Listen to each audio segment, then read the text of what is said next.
तो आइए इस बेहतरीन लर्निंग जर्नी की शुरुआत करते हैं rich dad poor dad Robert Kiyosaki. Chapter number 10, और ज्यादा चाहिए। कुछ काम जो आपको करने चाहिए। हो सकता है कि कई लोग मेरे 10 स्टेप से संतुष्ट ना हो। उनकी नजर में ये फिलॉसफी ज्यादा है और इसमें काम की बातें कम है। मैं मानता हूं कि फिलॉसफी भी उतनी ही इंपॉर्टेंट है जितनी की काम की बातें हैं। ऐसे कई लोग हैं जो सोचने के बजाय करना चाहते हैं, और ऐसे लोग भी हैं जो सोचते हैं पर करते कुछ नहीं है। मैं यही कहूंगा कि मैं दोनों तरह के लोगों का कॉम्बिनेशन हूं। मैं नए विचारों को पसंद करता हूं और मैं काम करना भी पसंद करता हूं। तो उन लोगों के लिए जो किस तरह शुरू करें के बारे में कुछ बातें जानना चाहते हैं, मैं शॉर्ट में कुछ ऐसी बातें बताऊंगा जो मैं करता हूं।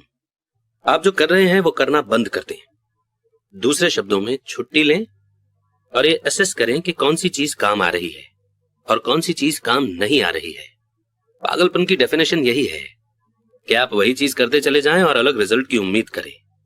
जो कामयाब नहीं हो रहा है वो करना बंद कर दें और कुछ नया करने की खोज करें। नए आइडियाज की तलाश करें। नए इन्वेस्टमेंट के विचारों के लिए मैं किताबों की दुकान में जाता हूं और अलग अलग और अनूठे सब्जेक्ट्स पर किताबें ढूंढता हूं। मैं उन्हें फॉर्मूलों का नाम देता हूं। मैं कैसे करे किताबें उस फॉर्मूले के लिए खरीदता हूं जिसके बारे में मैं कुछ भी नहीं जानता। एग्जाम्पल के लिए मैंने एक किताब की दुकान में जोएल मॉस्कोविट्ज की किताब द 16% सॉल्यूशन देखी। मैंने वो बुक खरीदी और पढ़ डाली। तुरंत काम करो। अगले गुरुवार को मैंने बिल्कुल वही किया जो बुक में कहा गया था। मैंने हर स्टेप बुक के अनुसार उठाया था। वकीलों के ऑफिसों या बैंकों में मैंने रियल एस्टेट के डील्स के साथ भी यही किया है। ज्यादातर लोग तुरंत स्टेप नहीं उठाते हैं, या वे एक तरह से इस बात का इंतजार करते हैं कि कोई आएगा और उन्हें बताएगा कि उनके द्वारा सीखा गया नया फॉर्मूला गलत है और उसे फॉलो करना बिल्कुल बेकार है। मेरे पड़ोसी ने मुझे बताया कि मेरा 16% का फॉर्मूला क्यों बेकार है। बहरहाल मैंने उसकी बात पर इसलिए ध्यान नहीं दिया क्योंकि उसने ऐसा कभी करके नहीं देखा था। किसी ऐसे इंसान को खोजें जिसने वो किया हो जो आप करना चाहते हैं।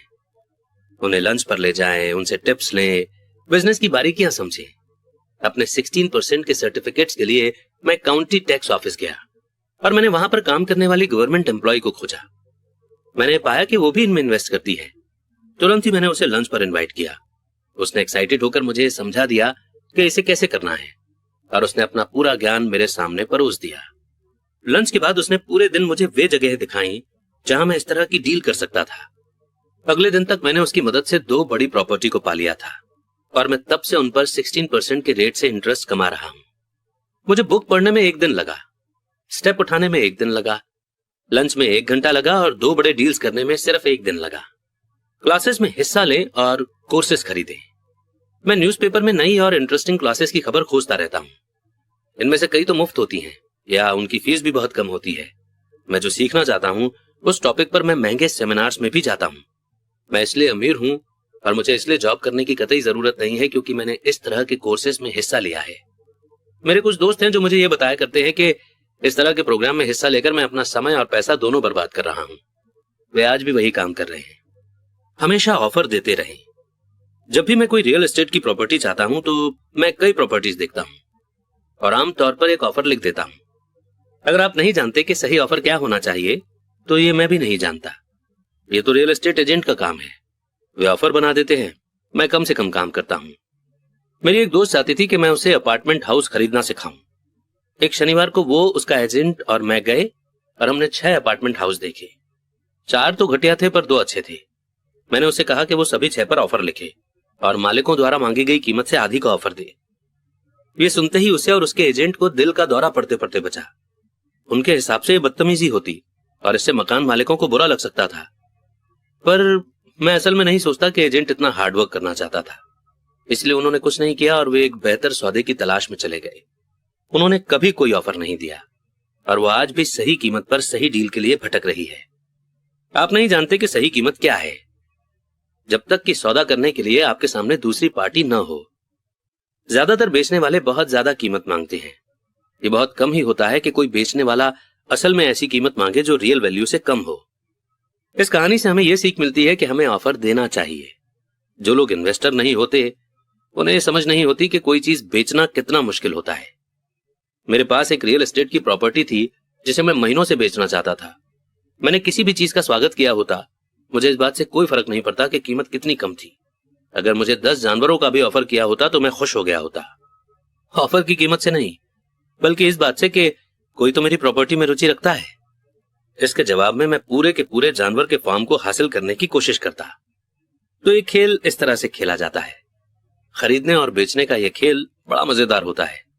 इस बात का हमेशा ध्यान रखें, यह मजेदार है और यह सिर्फ एक खेल है। ऑफर देते रहें, कोई तो कभी हां कहेगा।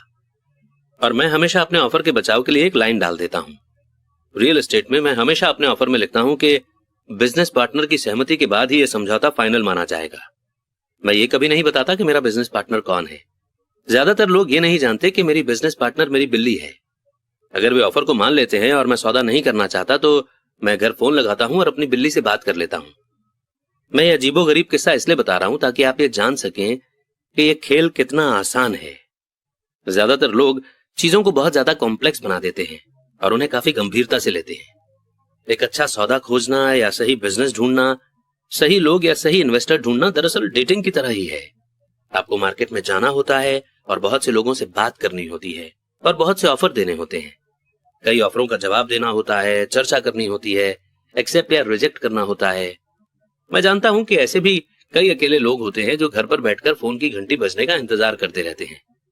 पर जब तक आप सिंडी क्रॉफर्ड या टॉम क्रूज नहीं हो, मैं सोचता हूं कि आपके लिए बेहतर तो यही होगा कि आप मार्केट में जाएं, चाहे सुपरमार्केट में ही चले जाएं, खोजें, ऑफर दें, रिजेक्ट करें, बार्गेनिंग करें और एक्सेप्ट करें। यह जिंदगी में हर चीज के बारे में रिपीट किया जाने वाला प्रोसेस है। महीने में एक बार किसी फिक्स जगह से 10 मिनट तक जॉगिंग करते हुए या टहलते हुए या गाड़ी चलाते हुए निकलें। मैंने अपने कुछ बेहतरीन रियल एस्टेट इन्वेस्टमेंट तो जॉगिंग करते समय ही खोजे हैं। मैं 1 साल तक किसी भी फिक्स दायरे में जॉगिंग करता था। मैं बदलाव को देखता रहता था। किसी भी डील में फायदे के लिए 2 एलिमेंट का होना जरूरी है, एक तो डील और दूसरा बदलाव। हालांकि सौदे तो बहुत से होते हैं, पर बदलाव को भांप लेने से सौदा एक फायदेमंद मौके में बदल जाता है। इसलिए जब मैं जॉगिंग करता हूं तो मैं जॉगिंग करने के लिए ऐसी जगह चुनता हूं जहां मैं इन्वेस्ट करना चाहता हूं। बार बार उसी जगह के चक्कर लगाने से मैं वहां हो रहे छोटे छोटे बदलावों को देख सकता हूं। मैं ऐसे रियल एस्टेट के साइन बोर्ड को भी भांप लेता हूं जो वहां लंबे समय से लगे हुए हैं। इसका मतलब यह होता है कि बेचने वाला सौदा करने के लिए बहुत ज्यादा इच्छुक होगा। मैं जाते हुए ट्रकों को भी देखता रहता हूं और आते हुए ट्रकों पर भी नजर लगाए रहता हूं। मैं रुककर ड्राइवरों से बात करता हूं। मैं पोस्टमैन से भी बात करता हूं। उन्हें अपने इलाके के बारे में गजब की जानकारी होती है। मैं एक बुरा इलाका खोज लेता हूं, खासकर ऐसा इलाका जहां लोग किसी बुरी खबर से डरे हुए होते हैं। मैं वहां साल में कई बार यह देखने के लिए चक्कर लगाता हूं कि सुधार के लक्षण कहां नजर आ रहे हैं। मैं रिटेलर से बात करता हूं, खासकर नए दुकानदारों से, और उनसे पूछता हूं कि वे इस इलाके में क्यों आए हैं। इसके लिए महीने में कुछ मिनट का समय देना होता है और मैं इसे तब करता हूं जब मैं एक्सरसाइज कर रहा होता हूं या इसी तरह का कोई दूसरा काम कर रहा होता हूं, जैसे स्टोर आने या जाने का काम। स्टॉक के मामले में मुझे पीटर लिंच की बुक बीटिंग द स्ट्रीट इसलिए बहुत पसंद है क्योंकि इसमें ऐसे स्टॉक को चुनने का फॉर्मूला दिया गया है जिनकी कीमत बढ़ने वाली है। मैंने पाया है कि कीमत बढ़ने के प्रिंसिपल हर जगह एक जैसे होते हैं, चाहे वो रियल एस्टेट हो, स्टॉक हो या म्यूचुअल फंड हो। नया पालतू कुत्ता हो, नया घर हो, नया जीवन साथी हो या लॉन्ड्री के डिटर्जेंट पर बार्गेनिंग हो, प्रोसेस लगभग वही रहता है। आपको यह जानने की जरूरत होती है कि आप किसकी तलाश कर रहे हैं और इसके बाद आपको उसे तलाशना होता है। कस्टमर हमेशा गरीब क्यों रहेंगे? जब सुपरमार्केट में कोई सेल लगती है, जैसे टॉयलेट पेपर की, तो कस्टमर दौड़कर स्टॉक इकट्ठा कर लेते हैं। जब स्टॉक मार्केट में सेल लगती है, जिसे आमतौर पर क्रैश या उतार या सुधार कहा जाता है, तो कस्टमर इससे दूर भाग जाते हैं। जब सुपरमार्केट अपनी कीमतें बढ़ा देता है, तो कस्टमर कहीं और जाकर खरीदारी करते हैं। जब स्टॉक मार्केट अपनी कीमतें बढ़ा देता है, तो कस्टमर खरीदना शुरू कर देते हैं। सही जगहों पर खोजें। मेरे पड़ोसी ने कॉन्डोमिनियम यानी कि रियल एस्टेट $1 लाख में खरीदा। मैंने उसके बगल में वैसा ही कॉन्डोमिनियम $50,000 में खरीदा। उसने मुझे बताया कि वो कीमतों के बढ़ने का इंतजार कर रहा है। मैंने उससे कहा कि फायदा खरीदते समय होता है, न कि बेचते समय। उसने एक ऐसे रियल एस्टेट ब्रोकर को चुना था जिसकी खुद की कोई प्रॉपर्टी नहीं थी। मैंने एक बैंक के फोरक्लोजर डिपार्टमेंट की मदद ली थी। मैंने एक क्लास में $500 की फीस देकर यह सीखा था कि ऐसा कैसे किया जा सकता है। मेरे पड़ोसी का विचार था कि रियल एस्टेट के इन्वेस्टमेंट की क्लास के लिए $500 की फीस बहुत महंगी थी। उसने कहा कि उसके पास न तो इतने पैसे हैं और ना ही समय, इसलिए अब वो कीमत बढ़ने का इंतजार कर रहा है। मैं पहले तो उन लोगों की तलाश करता हूं जो खरीदना चाहते हैं, फिर मैं उस आदमी को ढूंढता हूं जो बेचना चाहता है। मेरा एक दोस्त एक जगह प्लॉट ढूंढ रहा था। उसके पास पैसा था पर समय नहीं था। मैंने भी ढूंढना शुरू किया और मुझे अपने दोस्त की जरूरत से बड़ा जमीन का टुकड़ा मिल गया। मैंने इसे एक ऑप्शन के साथ जोड़ दिया। अपने दोस्त को फोन किया और उसे इसका ऑफर दिया। उसे जमीन का छोटा टुकड़ा चाहिए था, इसलिए मैंने उसकी जरूरत का टुकड़ा उसे बेच दिया और जरूरत खरीद ली। जमीन का बाकी बचा टुकड़ा मैंने मुफ्त ही अपने पास रख लिया। इस कहानी से हमें यह सीख मिलती है कि खरीदो और उसे टुकड़ों में बांट दो। ज्यादातर लोग अपनी हैसियत के मुताबिक सामान की खोज करते हैं, इसलिए वे कम सामान की ज्यादा कीमत चुकाते हैं। छोटे विचार वाले लोगों को बड़े मौके नहीं मिलते।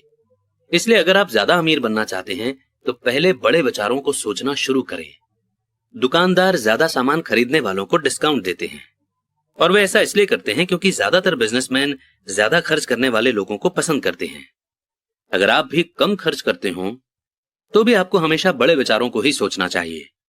जब मेरी कंपनी को कंप्यूटर खरीदने थे तो मैंने अपने बहुत से दोस्तों से फोन पर पूछा कि क्या उन्हें भी कंप्यूटर खरीदना है। हम सब मिलकर कई डीलरों के पास गए और एक बढ़िया डील कर ली, क्योंकि हमें बहुत से कंप्यूटर खरीदने थे। मैंने यही शेयरों के साथ भी किया है। छोटे लोग हमेशा छोटे ही रहेंगे क्योंकि उनकी सोच छोटी है। अकेले काम करें या फिर काम ही ना करें। इतिहास से सीखें। स्टॉक एक्सचेंज की सभी बड़ी कंपनियां छोटी कंपनियों के रूप में शुरू हुई थीं। कर्नल सैंडर्स तब तक अमीर नहीं हुए थे जब तक 60 साल की उम्र में उन्होंने अपना सब कुछ नहीं गंवा दिया था। बिल गेट्स 30 साल से भी कम उम्र में दुनिया के सबसे अमीर लोगों में से एक हैं। एक्टिव होना हमेशा इनएक्टिव होने को हरा देता है। मैं मौके की पहचान के लिए कुछ चीजें हैं जो करता आया हूं और अब भी कर रहा हूं। इनमें से सबसे इंपॉर्टेंट शब्द हैं किया और करो। जैसा इस बुक में कई बार दोहराया जा चुका है, असेट के रिवॉर्ड को पाने से पहले आपको एक्टिव होना पड़ेगा। तो काम पर जुट जाएं अभी से ही। और इन्हीं कुछ लर्निंग्स के साथ में चैप्टर 10 यहीं पर समाप्त होता है। एक बार फिर से मैं यही कहूंगा कि इस चैप्टर की जितनी भी लर्निंग्स हैं उन्हें नोट कर लें, क्योंकि अब हम बढ़ेंगे कंक्लूजन की ओर।